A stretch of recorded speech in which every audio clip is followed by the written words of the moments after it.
आओ आयु बताना सीख।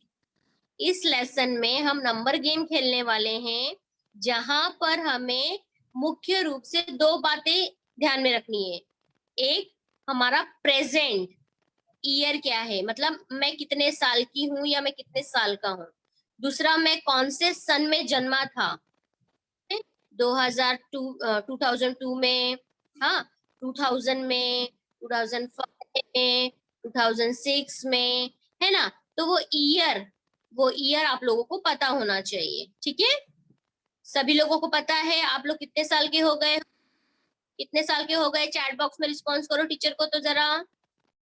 वो है, मैं अभी एट प्रेजेंट कितने साल का हूँ, है ना। कि अभी आप लोगों ने बताया कि मैं 10 साल का, मैं 12 साल का, मैं 11 साल का, है ना। और उसके बाद फिर टीचर ने आपसे दूसरा क्वेश्चन किया कि आप कौन से सन में जन्मे थे, तो आप लोगों ने बताया 2009, 2012, 2010, है ना। तो इस तरह से आप लोगों ने क्या बताया, क्या बताया, आपका बॉर्न का ईयर बताया, ठीक है। आप कौन से ईयर में बॉर्न हुए, आप कौन से ईयर में पैदा हुए हो, वो आपने बताया, ठीक है। तो यहाँ पे यही चीज हमें क्या करना है, यहाँ पर इसे ही खेल के रूप में खेलना है, ठीक है। कुछ ही मिनट में टीचर यहाँ पर आपके सामने यह खेल का एक नियम डिस्प्ले करेगी, ठीक है। कैसे खेला जाता है ये खेल, ठीक है।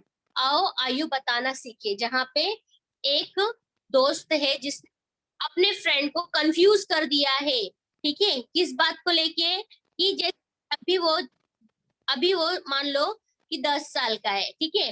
तो इसी तरह से कुछ कुछ संख्या दे दी, जिससे उसे क्या करना है, मल्टीप्लाई करना है। कुछ ऐसी संख्या से उसे जोड़ना है, कुछ ऐसी संख्या से उसे वापस से घटाना है, और उसके बाद कुछ ऐसी संख्या के राइट साइड से उस दो अंक को पकड़ना है, जिससे इसकी आयु, मतलब प्रेजेंट आयु इंडिकेट हो। तो ये बहुत कंफ्यूज हो गया, ठीक है, कि अरे ये सब कैसे हो रहा है। तो इसके दोस्त ने उसे एक आइडिया दिया, चलो हम सीखते हैं, आओ आयु बताना सीखे, ठीक है, जो कि आज हमारा लेसन है, ठीक है। सभी को ध्यान से देखना है, सभी को ध्यान से देखना है, और सभी को अपना अपना प्रेजेंट साल और अपना ईयर ध्यान में रखना है, ठीक है। बस इस ध्यान में रखना है, और स्क्रीन पर देखना है, और टीचर क्या कह रही है इस बात को भी समझना है। बहुत मजा आने वाला है। यहाँ पे सबसे पहले यहाँ पर क्या बताया है, एक दोस्त ने, जैसे कि अभी दो चित्र मैंने दिखाया, उसमें दो लड़के खड़े थे, है ना। दोनों एक दूसरे के बहुत अच्छे दोस्त थे, ठीक है। उन्होंने ये गेम खेला, ठीक है, उन्होंने यह गेम खेला। पहला कंडीशन में क्या लिखा उसने, कि उसके दोस्त की आयु साल है, कितनी साल है, स्क्रीन पे कितना दिख रहा है, 12 साल का, ठीक है। 12 साल का दोस्त है। तो उसने तुरंत दूसरा क्वेश्चन पूछ लिया कि चल भाई तू मुझे ये बता कि अब अगले साल तेरा जब बर्थडे आएगा तब तू कितने साल का हो जाएगा। तो कहता है भाई मैं 13 साल का हो जाऊंगा। कितने साल का हो जाऊंगा, 13 साल का हो जाऊंगी। हाँ, तो ये मुझे बता कि जब तू ये साल 12 साल का है और अगले साल 13 साल का हो जाएगा, तो ये जो दोनों अलग अलग जो संख्या मिली है 12 और 13, उसका जोड़ हम करेंगे, उसे ऐड करेंगे तो कितना नंबर हमें मिलेगा। तो कहता है भाई कितना मिलेगा, 25 मिलेगा। उसका दोस्त कहता है कि भाई 25 मिलेगा। बोलता है अच्छा, ध्यान में रखना, हाँ। फिर मुझे ये तो बता कि तू कौन से सन में जन्मा है। तो कहता है कि भाई मैं 2006 में जन्मा हूँ, मेरा जन्म 2006 में हुआ है। तो बोलता है अच्छा, 2000 है। तुझे यहाँ पर यूनिट, है ना, अपने वर्ष का यूनिट प्लेस में जो भी नंबर है उसे तुझे सिर्फ ध्यान में रखना है। तो उसका दोस्त बोलता है क्यों भाई, क्योंकि आगे मजा आने वाला है, आगे बहुत मजा आने वाला है। इसीलिए तुम्हें अपने जन्म के जन्म का जो सन है उसका सिर्फ इकाई वाले जगह जगह के अंक को याद रखना है। यानी यूनिट के प्लेस पर जो नंबर होंगे वो नंबर को आपको सिर्फ ध्यान में रखना है, ठीक है। तो उसका दोस्त तो थोड़ा सा टेंशन में आ जाता है कि क्या कौन सा गेम खेल रहा है। अब यहाँ पर एग्जैक्टली स्टेप स्टार्ट होता है, ठीक है। मैं जैसा कहता हूँ वैसे ही करना। उसका दोस्त बोलता है ठीक है। तो कहता है पहले, जैसे कि अभी आप 12 साल के हो, अगले साल 13 साल के हो जाओगे, ठीक? ये दोनों संख्या को जोड़ो, ठीक है, ये दोनों संख्या को उसका दोस्त जोड़ता है तो उसे मिलता है 25, ठीक है।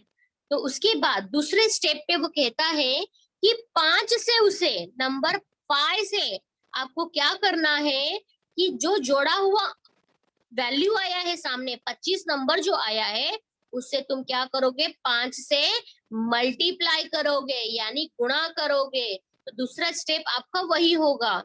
तो उसके दोस्त वो भी करता है, तो उसे जो वैल्यू मिलता है वो मिलता है उसे 125, 125। फिर उसके बाद कहता है कि 125 में अपने वार्षिक का जो सन है तुम्हारे पास, उस सन का जो इकाई वाला जगह मतलब जो यूनिट वाले प्लेस पे जो नंबर होगा उसी के साथ तुम्हें वो नंबर जोड़ना है। मतलब गुणा करने के बाद, मल्टीप्लाई करने के बाद जो वैल्यू आपको मिलेगा वो वैल्यू में आपको क्या करना है, आपके डेट ऑफ बर्थ का जो सन होता है उस सन का वो भी यूनिट वाले प्लेस पे जो नंबर रहेगा वो नंबर उठाना है और उसको जोड़ना है, ठीक है। तो उसका दोस्त वो भी करता है, ठीक है। 125 में वो 6 को जोड़ देता है, 125 में वो 6 को जोड़ देता है।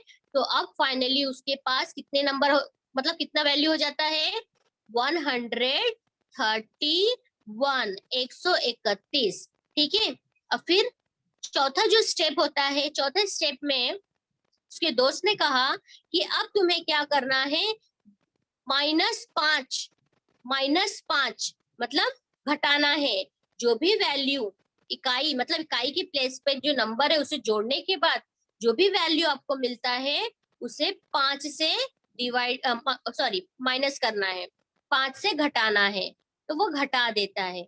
घटाने के पास उसके पास जो वैल्यू बचता है वो बचता है 126, ठीक है। और 126 का के बाद यहाँ पे स्टार्टिंग में जो दो नंबर होंगे, स्टार्टिंग में तो जो 2 डिजिट होंगे वो एग्जैक्टली उसके दोस्त की वर्तमान आयु के डिजिट होंगे, ठीक है। इस तरह से उसके दोस्त की वर्तमान आयु कितनी होती है।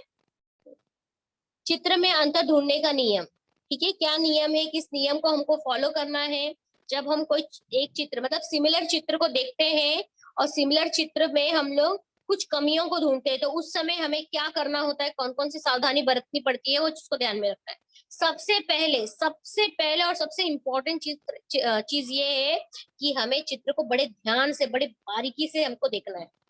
पहले चित्र को दूसरे चित्र से हमें क्या करना होता है, तुलना करनी होती है कि यहाँ पर जो चीज है वहां पर है या नहीं। अगर मिसिंग है तो तुरंत हमें क्या कर लेना है, सर्कल कर लेना है। जो भी भिन्नता नजर आए, जो भी भिन्नता मतलब जो भी डिफरेंट हमें नजर आता है उसे हमें क्या कर देना चाहिए, नंबर्स दे देना चाहिए, संख्या दे देनी चाहिए। तो इससे क्या होगा कि फाइनली जब आप पूरी तरह से चित्र को अच्छे से आप अच्छे से पूरी तरह से मतलब पूरे अंतर को ढूंढ लेते हैं तो आपको पता चलता है कि टोटल कितने कितने अंतर आपको मिले। इसलिए जहां जहां पे आपको अंतर दिखते हैं सर्कल करना है या फिर टिक करना है और उसे नंबर्स देते हुए चले जाना है। फिर जो भी आपने नंबर्स दिए हैं वो टोटल कितने नंबर्स है, कहाँ पे डिफरेंस है, तो वो शब्द को आपको क्या करना है, वाक्य में बना के उसे प्रस्तुत करना होता है। उस अंतर को वाक्य में बताना है कि पहले में ये नहीं था तो दूसरे में ये, मतलब पहले वाले में ये है तो दूसरे वाले में ये चीज मिसिंग है ना। तो इस तरह से आपको जो चित्र में जो अंतर ढूंढते हैं और उसे किस तरह से प्रस्तुतिकरण किया जाए करते समय ये जो मुख्य बातें हैं उसे आपको क्या करना है, ध्यान में रखना है। एग्जाम्पल के तौर पे टीचर ने यहाँ पर सॉल्व वाला जो पिक्चर दिखाया है, यहाँ पे टीचर ने नंबर तो नहीं दिया है पर यहाँ पे सर्कल दिया है कि किस तरह से पहले देखो, जब आप ऐसे नॉर्मल आप देखोगे इस चित्र में आपको कुछ भी अंतर नहीं दिखाई देगा, लेकिन आप बड़े ध्यान से इसे देखोगे तो आपको पता चलेगा कि अरे हाँ, यहाँ पर ऐसी चीजें यहाँ पर ऐसी चीजें मिसिंग है कि मतलब देखने में नहीं आता, ऐसे साधारण दिखती है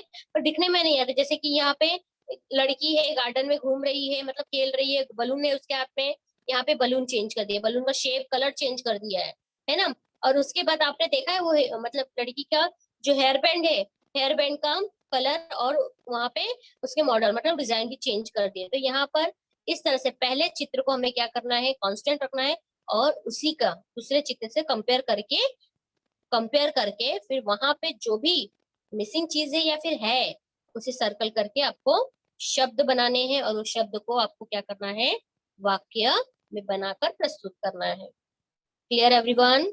सभी को समझ में आ